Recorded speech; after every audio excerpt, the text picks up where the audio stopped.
belajar bertani bareng-bareng ya. Jadi pada kesempatan kali ini saya mau berbagi tentang pupuk teman-teman. Jadi buat teman-teman yang pengen tahu apa pupuk yang biasa saya pakai dan biasa orang-orang di sini pakai, tonton video ini sampai selesai. Jadi dalam proses bertanam bawang merah itu, pupuk itu menjadi salah satu faktor yang penting teman-teman. Pupuk itu terdiri dari dua. Yang pertama ada yang namanya pupuk organik dan ada yang namanya pupuk kimia. Kedua hal dari itu sangat diperlukan oleh tanaman. Di satu sisi tanaman juga perlu unsur organik, di sisi lain tanaman juga perlu yang namanya unsur pupuk kimia. Kenapa perlu pupuk kimia lagi? Karena di sana kadang-kadang kalau kita cuma fokusnya kepada pupuk yang organik saja, itu tidak akan terlalu dapat hasilnya. Kalau bagusnya memang dalam bertani itu perpaduan dari keduanya itu memang sangat perlu teman-teman ya. Jadi kali ini saya mau berbagi tentang pupuk ya. Jadi kita mulai yang pertama dari pupuk masa-masa vegetatif ya, atau masa-masa awal daripada pertumbuhan tanaman bawang ya. Salah satunya yang bisa dipakai adalah ini teman-teman ya. Namanya ini adalah pupuk guano ya. Guano itu kalau di sini itu biasanya dipakai di awal-awal masa pertumbuhan bawang merah ya, pemupukan 1, pemupukan 2, dan lebih sering dipakai oleh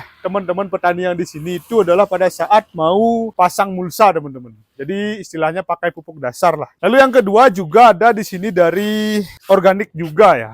Organik sih katanya. Kalau saya katakan sih semi organik. Ini namanya Nutrisoil ya, Nutrisoil. Ini juga sebagai pupuk dasar, sebagai pupuk awal pada pertumbuhan bawang merah juga sangat bisa. Lalu juga ada pupuk yang lain juga teman-teman ya. Ini namanya ini ya, Pigo Amino ya. Ini salah satu pupuk organik yang harganya itu sangat mahal sekali ya. Mungkin ini pupuk buatan Jepang ya, kan ada tulisan Jepangnya. Saya nggak ngerti tulisan Jepang ya. Coba bisa di-spill tulisan Jepangnya. Ini bacanya apa ini? Apa Pigo Amino bacanya ya? Coba komen buat teman-teman yang tahu ya. Ini yang bagusnya dari pupuk Pigo Amino ini, dia ada di samping punya yang namanya unsur NPK, NPK organik tentunya, ada juga yang namanya unsur dari asam umatnya teman-teman. Coba komen buat teman-teman yang tahu tentang fungsi asam umat pada tanah ya. Ini juga Nutrisoilnya juga ada asam umatnya, jadi asam umatnya itu baunya khas ya, kayak kopi kalau saya katakan. Lalu lanjut untuk pupuk vegetatif yang selanjutnya ya, mundur dulu. Nih, namanya ini Urea. Urea, dia punya unsur nitrogen yang cukup tinggi ya. Biasanya ini dipakai di pemupukan 1 sampai pemupukan 2 masih bisa dipakai. Tapi kalau pada musim kemarau, ini pada sampai masa-masa generatif atau masa peralihan masih sering dipakai nih teman-teman. Ya, kadang-kadang kalau misalnya masa kemarau yang kemaraunya benar-benar panas itu sangat sulit sekali untuk bikin tanaman itu daunnya muncul teman-teman. Salah satunya bisa pakai ini ya, Urea. Cuman hati-hati dalam pengaplikasiannya. Ya pupuk apapun sebenarnya hati-hati dalam pengaplikasiannya. Lalu yang selanjutnya ini ada namanya ZA. ZA ini kandungannya ada 2. Yang pertama ada nitrogen, yang kedua ada yang namanya sulfur ya atau belerang ya. Sebenarnya kalau saya katakan di daerah saya karena dekat dengan gunung berapi yang masih aktif, ada juga air danau yang juga mengandung belerang itu sulfur. Sebenarnya pupuk daripada ZA ini kalau saya rasa nggak terlalu diperlukan sih ya, karena sudah ada unsur alami dari sulfurnya itu ya, baik itu dari tanah ataupun juga dari air yang kita pakai di sini ya.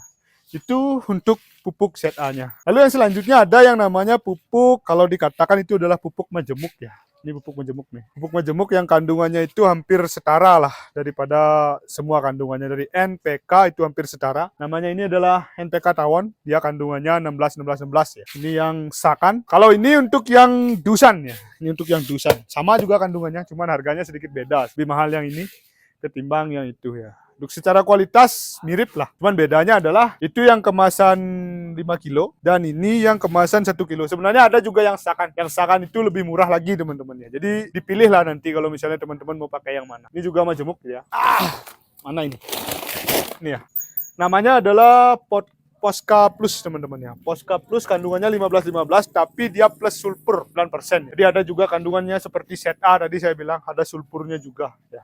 Jadi juga biasa diaplikasikan di masa-masa vegetatif atau masa-masa awal daripada pertumbuhan bawang merah. Lalu untuk masa-masa generatif yang bagus dipakai kalau menurut saya ya. Kalau sesuai dengan pengalaman saya yang sudah lewat-lewat selama ini namanya Mutiara Grower teman-teman. Kandungannya ada NPK juga plus TE juga. Coba komen buat teman-teman yang tahu fungsi TE itu apa pada pupuk ya, bisa komen, saling berbagi ilmu. Ini kandungannya fosfatnya dia rendah teman-teman. Fosfatnya cuma 9, N-nya 15 dan kaliumnya 20. Kalium itu sangat baik dalam proses pembentukan batang sama proses yang namanya pembentukan umbi pada tanaman bawang merah. Karena karena fosfatnya cukup rendah, biasanya itu saya mix dengan yang namanya fosfat teman-teman. Fosfat itu juga bisa diberikan di awal. Bagusnya di awal ya, sampai mentok ya, sampai masa generatif lah mentoknya. Cuman kalau misalnya mau juga memakai nggak apa-apa, pakai sampai masa-masa akan membentuk umbi pun nggak masalah sebenarnya untuk fosfat. Fosfat ini dia, ini untuk fosfatnya. Sebenarnya ada lagi satu fosfatnya teman-teman, itu dari Petro kalau nggak salah, namanya SP26. Cuman sekarang stoknya lagi kosong ya. Itu biasa saya pakai. Ini juga untuk pupuk yang saya pakai pada masa-masa akan pembentukan umbi ya, atau masa-masa fase generatif lah. Namanya Mahkota ya. Mop KCL ya, kandungannya 60% teman-teman. Jadi sangat tinggi sekali, sangat baik sekali dipakai pada masa-masa akhir atau masa-masa akan bawang itu akan membentuk umbi. Ini salah satunya ya. Nah, kalium di sana sangat diperlukan. Ini biasanya saya mix dengan grower ini ya. Kadang-kadang saya pakai growernya cuma sepertiga, selebihnya saya pakai dengan mahkotanya ini. Atau kadang-kadang juga saya tambahkan fosfatnya teman-teman. Ya, itu. Sebenarnya menyesuaikan sekali dengan kebutuhan tanaman ya. Kadang-kadang kalau misalnya saya rasa perkembangan dari batang, perkembangan dari daun itu sudah bagus, itu sudah maksimal, baru saya masukkan yang unsur ini saja ya, tanpa kita campur lagi dengan pupuk yang lain. Dan biasanya juga ada beberapa teman-teman di sini yang memakai dari pupuk booster DGW ini teman-teman ya. Ini juga bagus ini dipakai. Cuman kalau misalnya ini usahakan itu dipakainya itu agak lebih maju lah ketimbang pakai dari unsur KCL itu. Kenapa? Karena ini slow release lah istilahnya ya. Dilambat untuk tanaman itu bisa menyerap daripada pupuk ini ya. Ini untuk DGW-nya. Nih, namanya adalah Booster DGW. DGW Booster lah kalau di sini bilangnya. Ini kandungannya 12, 6, 23 sama plus 3-nya. Plus TE juga ada ya. Ini ya. Ini sudah, apalagi yang belum ya. Terus sebenarnya kalau masalah pupuk, kalau saya pribadi ya, saya juga sering pakai yang namanya pupuk MKP ini. Saya pakai sebagai pencampur lah teman-teman ya. Di masa-masa peralihan itu kadang-kadang kalau misalnya untuk luasan lahan sekitar 10 are, saya masuknya 1 kilo, saya campur dengan pupuk yang lain, kadang saya campur dengan grower ya. Begitu juga dengan MAP-nya. MAP-nya juga ada, itu MAP-nya kalau punya saya itu di dalamnya. Itu ada yang namanya unsur MAP itu dari Santani kalau nggak salah. Kalau ini kan dari Paktani dia MAP-nya. Terus juga yang sering dipakai di sini ya, ini ya, Ambrojol namanya, HNO.